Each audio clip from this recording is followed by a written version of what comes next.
Live from downtown Detroit, Local 4 News at 11 starts now.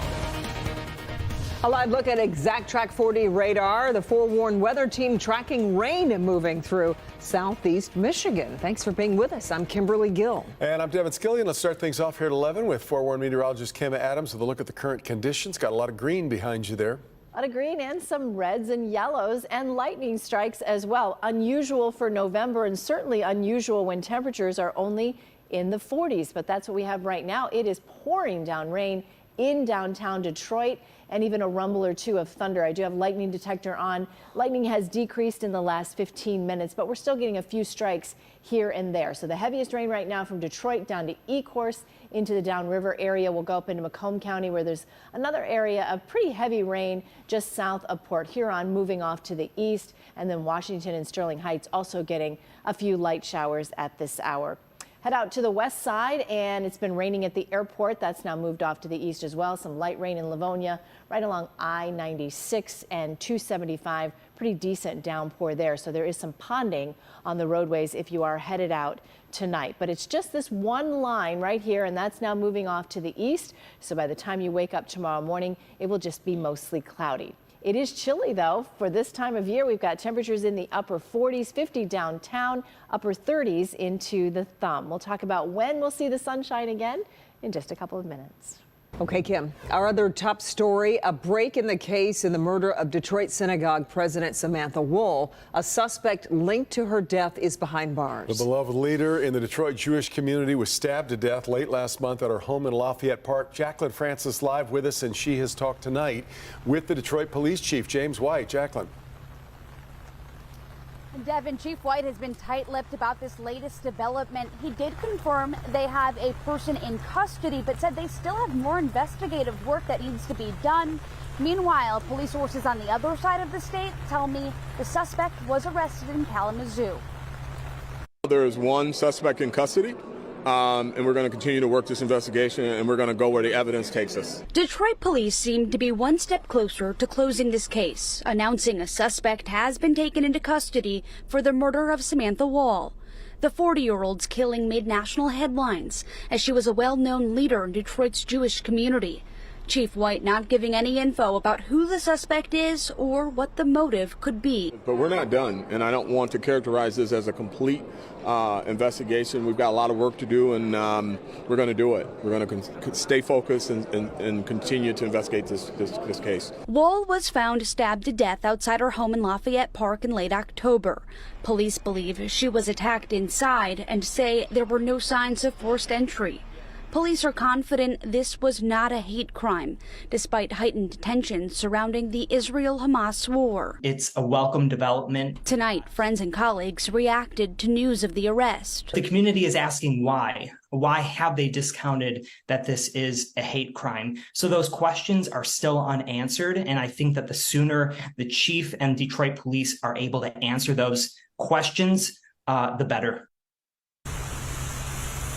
No charges have been filed. I did ask Chief White what the circumstances were surrounding that arrest being in Kalamazoo. He didn't comment at this time, just saying they'll follow this investigation wherever it leads. Reporting at Downtown Synagogue, Jacqueline Francis, Local 4. And we will too. All right, Jacqueline.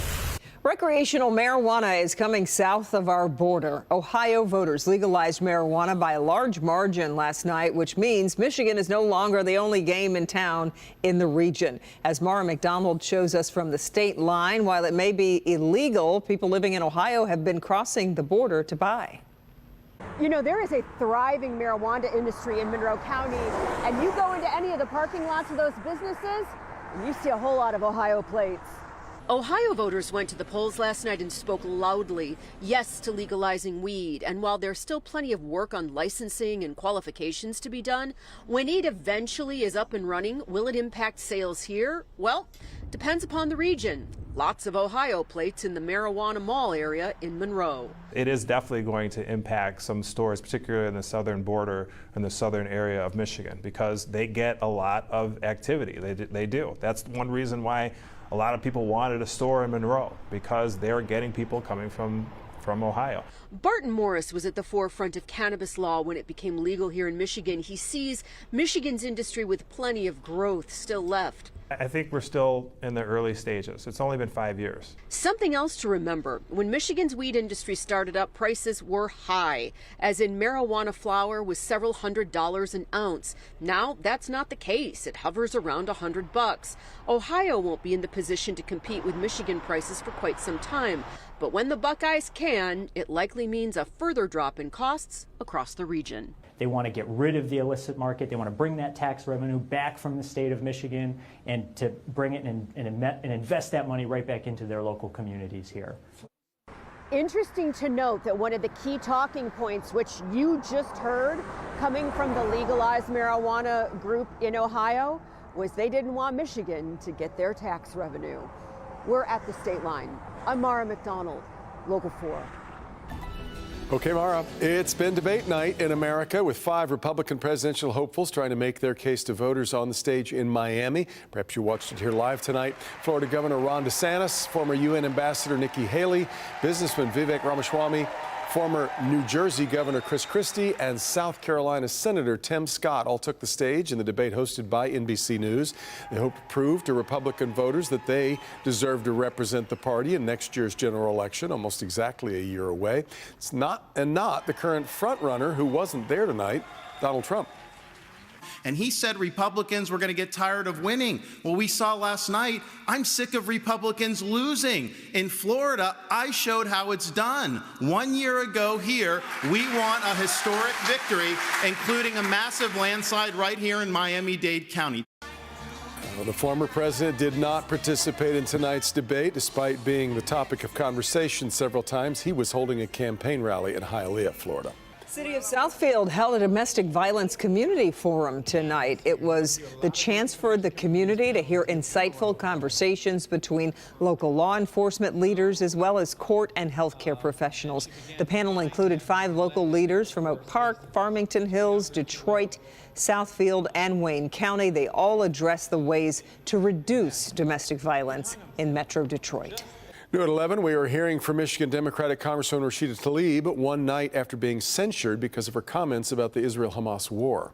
Last night, as we reported, 22 House Democrats joined with the Republican majority to censure the only Palestinian American in Congress. Tonight on MSNBC's All In with Chris Hayes, Tlaib talked about it.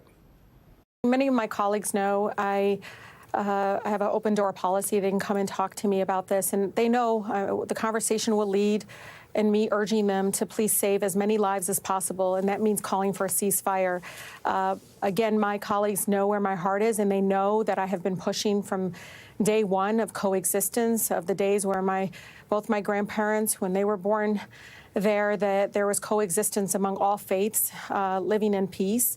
And, you know, much of what I'm seeing is distortion of my words, also in trying to silence my residents who have been calling from the beginning of freedom, freedom from inequality, freedom from the occupation, freedom from the violence.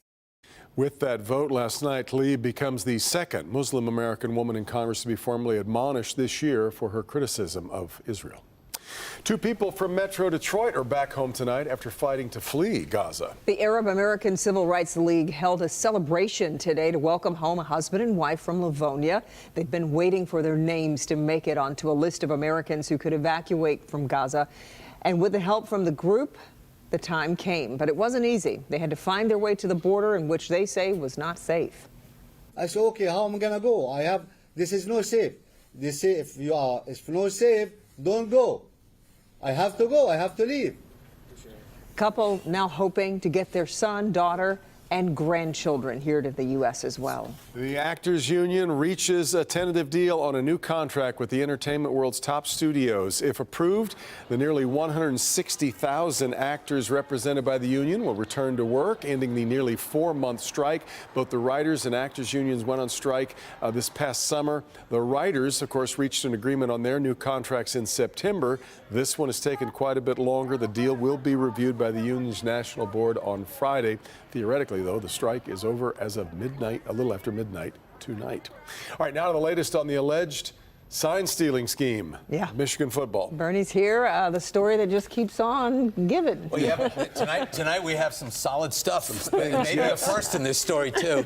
Tonight, Michigan responded to the Big Ten's notice of possible discipline because of the sign stealing scandal. It sounds like there will be action taken, and it could come as soon as tomorrow. We've got highlights, and according to ESPN, Michigan's 10-page response tonight urged Big Ten Commissioner Tony Petitti to allow due process to run its course. Michigan argued that a sanction or penalty at this point would be wrong. Apparently, any penalties or suspensions would focus on Jim Harbaugh and not the team or the players. If Harbaugh is suspended, you can be sure this will be fought in a court of law. We've got more on this story coming up in sports. All right, Bernie. We'll see you then. Keeps going. Yep.